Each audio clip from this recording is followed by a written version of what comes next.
Eh bien, bonjour à toutes et à tous. Bonjour tout le monde. Nous voilà pour un nouveau numéro de Handicap Tribune. Mais oui. Et ce soir, donc, un petit changement de programme, comme je l'avais indiqué dans la lettre d'info. Eh bien, on devait recevoir l'association FOUC, qui gère divers établissements sur Marseille et les Bouches-du-Rhône. Et puis, ils n'ont pas pu. Et donc, visiblement, on les aura le mois prochain. Et on a heureusement un peu de matière d'avance, ce qui nous permet de recevoir ce soir, par téléphone en tout cas, l'association Azimut Voyage, qui est une agence de voyage qui fait du tourisme responsable et avec laquelle on est parti il y a quelque temps. Moi, j'étais partie l'année passée. Et puis avec Philippe, on y est reparti en septembre, c'est ça, il me semble? Oui, c'est ça. Et voilà, et donc on a rapporté, non pas de ce voyage de septembre, mais du voyage d'avril dernier, quelques petites choses qu'on va vous faire passer, et puis aussi donc une interview avec Gaëlle, qui est donc la présidente temporaire pour l'instant, parce qu'il cherche un nouveau président, donc de l'association. Pour commencer, justement, dans ce voyage en avril, on avait eu une anecdote assez rigolote. On était allé voir un chevrier qui avait évidemment, qui avait des brebis, c'était plutôt bref, il avait des moutons. Et il y a une petite anecdote assez savoureuse à propos des cloches. Et bien voilà, on va commencer par là. Où est-ce qu'on achète des cloches? On va mettre une comme ça, ma chienne. Trop gros. Mais j'en ai un grelot, mais... je vais la faire, au bout d'un moment, c'est gros que toi. Celle-ci, c'est vraiment des cloches et des colliers traditionnels, parce que je vois qu'ils sont en bois, là, les colliers. Ouais. C'est quoi, c'est du coquillier? Ouais. Et Le coquillier, c'est un arbre très souple. En fait, tu peux faire des petites planchettes et les cintrer, les tordre pour faire vraiment le collier. Et puis il y a plein de parties, je crois bien qu'il y a les attaches pour fermer, les clés, elles sont... Il y a deux clés et après une bûche qui ferme les deux parties. On les aura en main quand on ira au musée Thévenin, on va les passer. Et puis souvent à l'intérieur, donc il y a la clochette, et à l'intérieur il y a un battant qui fait sonner la clochette, et ce battant c'est souvent un os du pied du cheval, ouais, c'est ça, non? Le tibia. Je vais m'acheter ça pour un os spécial la RIP, paix. et du coup qui a la forme et qui dessus qui est utilisable. Et donc vous les aurez en main, vous pourrez les toucher quand on ira au musée. Je vais acheter une cloche.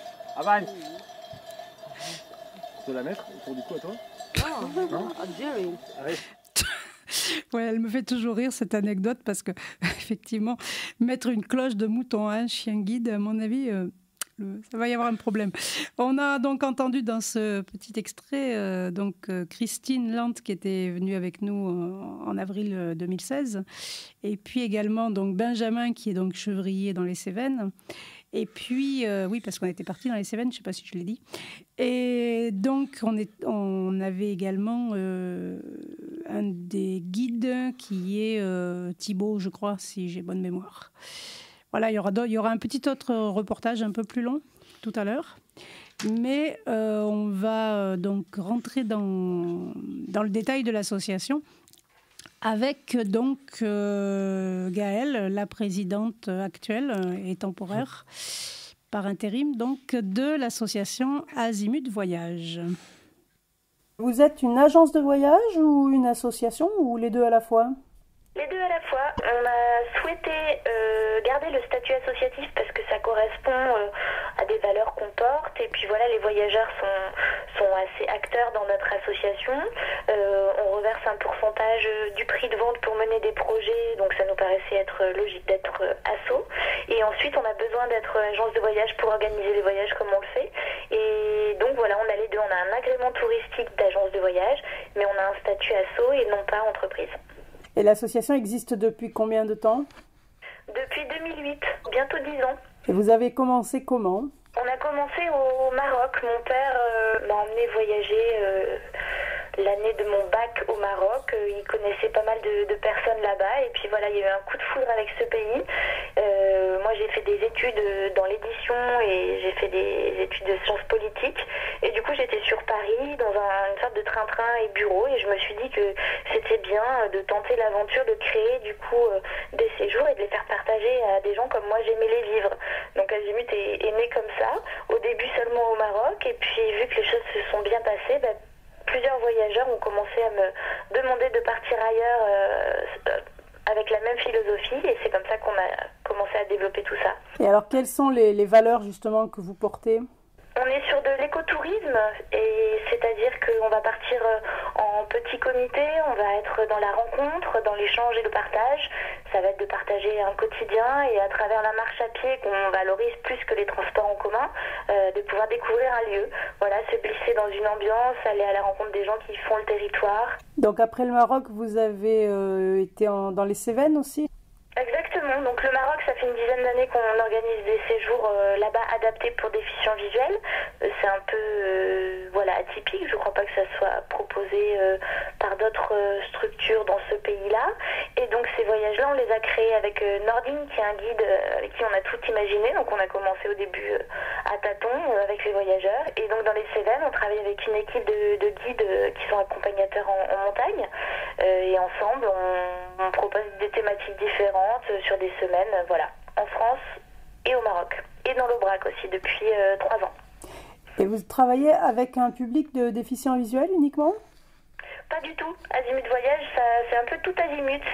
On ne veut pas se cantonner à une seule activité. Donc on fait aussi des séjours thématiques autour du dessin, de la sophrologie. Pas mal de ces voyages sont mixtes aussi, ouverts au public déficient visuel. Pas le dessin, mais par exemple des voyages yoga, des voyages sophrologie. On aime bien mixer les publics pour que tout le monde se mélange. Et puis après on fait des treks, des randoanes. Est-ce que tu pourrais nous donner un aperçu d'un séjour, par exemple, dans les Cévennes ou au Maroc? Ça dure combien de temps? C'est fait avec combien de personnes? Parce qu'un petit groupe, c'est vague.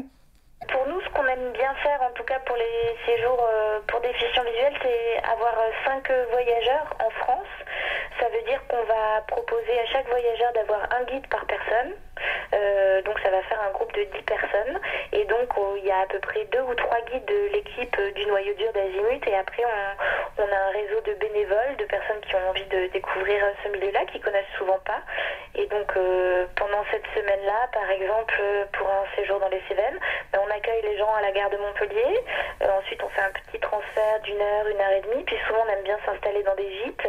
On peut passer la semaine toujours au même endroit, mais on aime bien aussi des fois varier et changer de lieu.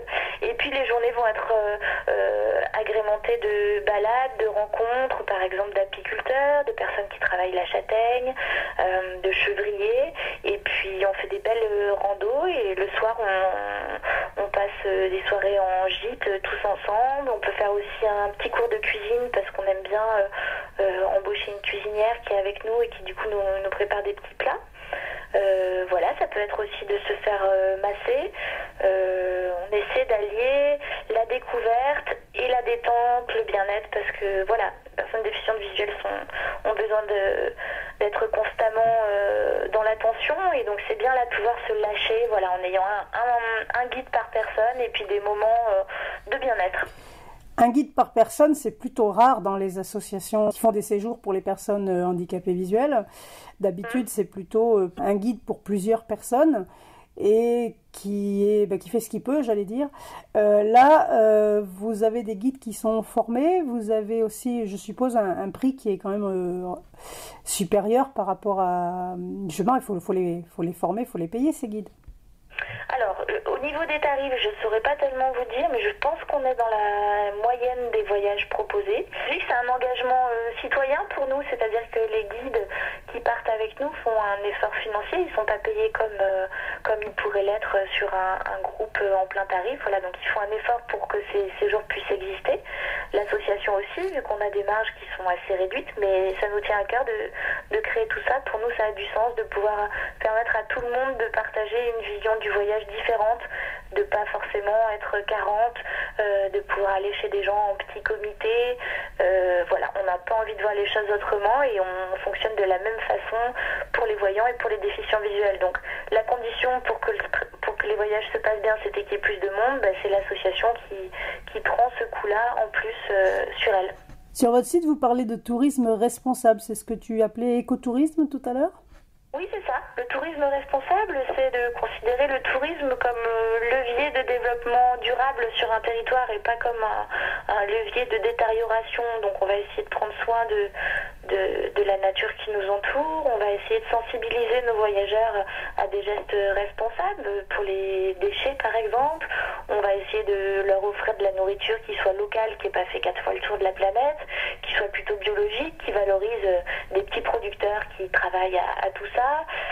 C'est plein de choses. C'est reverser par exemple 3% du prix de vente des voyages pour mener des projets de développement et puis on rétribue les gens qui travaillent pour nous correctement. Voilà, on ne va pas essayer d'écraser les prix, on n'est pas dans du low cost. Donc tout ça a un coût qui finalement en comparant n'est pas beaucoup plus cher que le reste, mais c'est des voyages qui sont réfléchis éthiquement. Voilà donc la première partie de l'interview de Gaëlle Chaud, qui est présidente de Azimut Voyage, une agence de tourisme pour personnes valides et pour personnes handicapées, comme elle vient de nous l'expliquer. On va remonter dans les Cévennes avec une illustration donc, du séjour que j'avais fait en avril. Nous sommes chez un vigneron. Et justement, il va nous parler de son quotidien. Ton quotidien, c'est quoi ? Oh là. Depuis 15 jours, 3 semaines, et là, jusqu'à juillet, août, j'y suis à 100%, ou voire à 150 ou 200%. Là, tu n'as jamais d'avance. À partir de maintenant, je suis toujours en train de courir, entre guillemets, d'essayer d'être bien, mais tu ne peux jamais prendre d'avance. Tu as toujours plein de choses à faire. Et tu pars toujours au plus urgent. Tu goûtes quotidiennement ton vin ? Comment ça Non, là par exemple, pendant 2 mois, le temps de l'hiver, j'ai presque pas goûté, j'ai rien touché quasiment. Et là, maintenant que certaines mises s'approchent, que les températures réaugmentent, là on commence à resurveiller les vins parce que c'est là où ils peuvent évoluer. Puis à partir de 15 degrés, voilà, 10-15 degrés, les bactéries commencent à se réveiller, donc on sait que c'est là où il faut surveiller. Donc à partir de maintenant, je recommence à bien surveiller les vins, à regoûter, pas tous les jours, non, mais toutes les semaines peut-être à peu près, quoi. Donc après il y a les vendanges, on va compter 1 mois et demi de fermentation vinif où là il faut y être 2 fois par jour. Voir par exemple, j'ai fait un peu de cidre cette année aussi, là je me suis levé plusieurs fois la nuit par exemple, parce que c'était, il fallait surveiller, il s'emballait le pépère, et donc les fermentations, il faut vraiment une fermentation quelle qu'elle soit, on est derrière, on suit, et c'est là où on goûte par contre 1 à 2 fois par jour, voire 3, parce que c'est un des moments clés. La fermentation alcoolique, pendant 1 mois, c'est là où tout se passe en fait. Et là, le vin, à cette époque-là, il est dans les cuves. Il est dans les cuves, mais cuve ouverte et il fermente. Donc pour le rouge, on va, avec une machine qui est derrière vous, on va érafler, on va enlever les rafles, on va garder que les baies du raisin. Et pour faire du rouge, on met tout dans la cuve. Ça fermente, la fermentation alcoolique se fait avec la pellicule, parce que dans la pellicule, vous avez du fruit, vous avez de la matière. C'est pour un vin rouge, c'est vraiment, la macération est très très importante.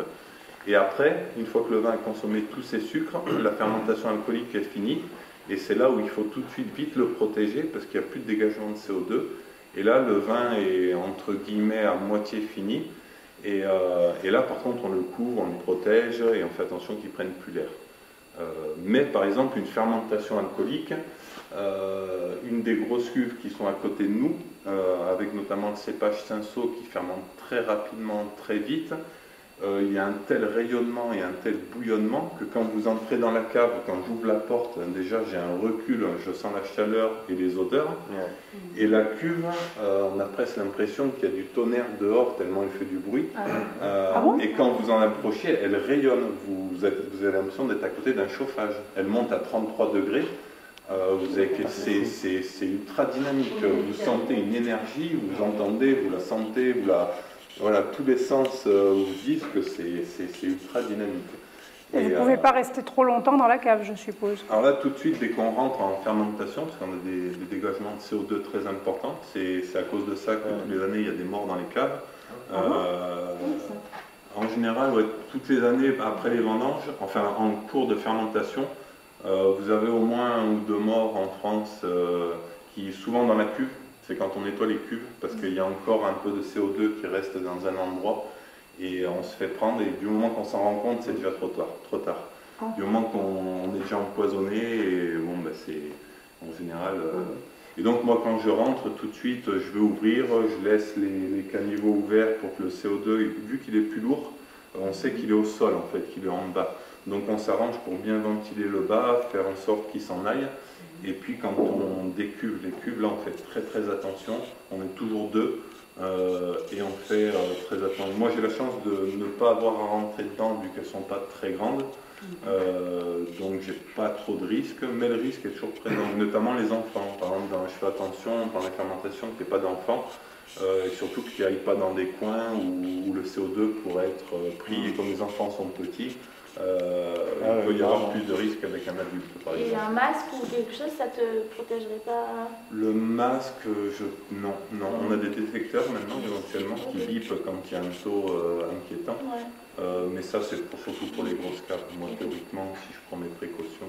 En cours de fermentation, pour le vin rouge, on pige les vins. Donc, c'est-à-dire, on va casser le chapeau de pellicule pour le remettre dans la cuve. Donc, on est au-dessus de la cuve. Et si jamais, donc à ce moment-là, il ne faut pas être trop près déjà, pas respirer les vapeurs, mais si jamais on tombe à ce moment-là dans la cuve, pareil, il y a de très grandes chances que, parce que le temps de se dire, vous aurez déjà respiré un peu de SO2, et puis, donc voilà, on sait qu'il y a un moment qui est tendu et qui ne pardonne pas si jamais on fait une erreur. C'est un métier à risque. Donc après les fermentations alcooliques, là, je dirais que fin novembre, début décembre, là ça y est, tout est en cuve, fermé, ça commence, là je peux prendre du temps pour moi, là j'ai 2-3 mois beaucoup plus calme, c'est juste un petit suivi. La taille, je l'attaque très tard, comme j'ai dit tout à l'heure, donc ça, j'attaque pas le chantier tout de suite. Donc après, c'est là où le fait que j'ai un petit domaine, mon temps libre est à ce moment-là plus que d'autres, ou quelqu'un qui a 10, 15, 20 ou 50, 100 hectares, même à partir de 10 hectares, il va attaquer la taille tout de suite, par exemple, dès décembre. Alors les bouteilles, ça, on les achète. Des étiquettes on fait tout faire en prestation de service. Les bouteilles, c'est des verriers, donc on a pas mal de revendeurs, étiquettes aussi. Et donc nous, par contre, on fait nous-mêmes la mise en bouteille. Donc où on a un petit appareil, là, une petite mise en bouteille, ou avec un petit filtre aussi, un filtre où on met des plaques de cellulose pour filtrer le vin. Et donc on met en bouteille, après on met les capsules, la fameuse Marianne, les droits aux douanes sur le vin. Et puis une petite étiqueteuse toute simple où on fait qui est semi-manuelle, où on met nos étiquettes nous-mêmes, on met dans les cartons et on met sur notre palette. Et puis là c'est fini, il n'y a plus qu'à vendre. Voilà. Mais on fait vraiment tout, il n'y a aucune prestation de service, il n'y a pas une seule personne qui, par mois, qui manipule le vin, quoi. Et surtout pour des moments clés pour moi, comme la mise en bouteille, où là maintenant il y a beaucoup de prestations de service. Il y a 10-15 ans ça n'existait quasiment pas, mais maintenant vous avez des camions qui peuvent venir pour vous filtrer vos vins, pour vous faire une mise en bouteille.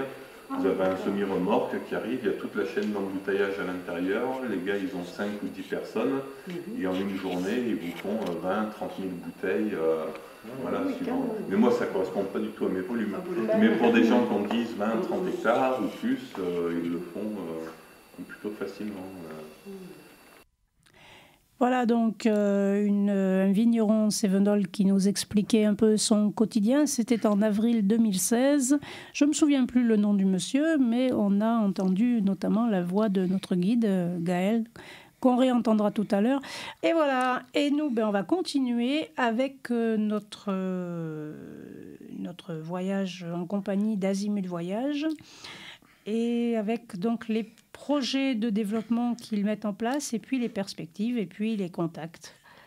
Quand tu dis que vous faites des projets de développement, c'est quoi?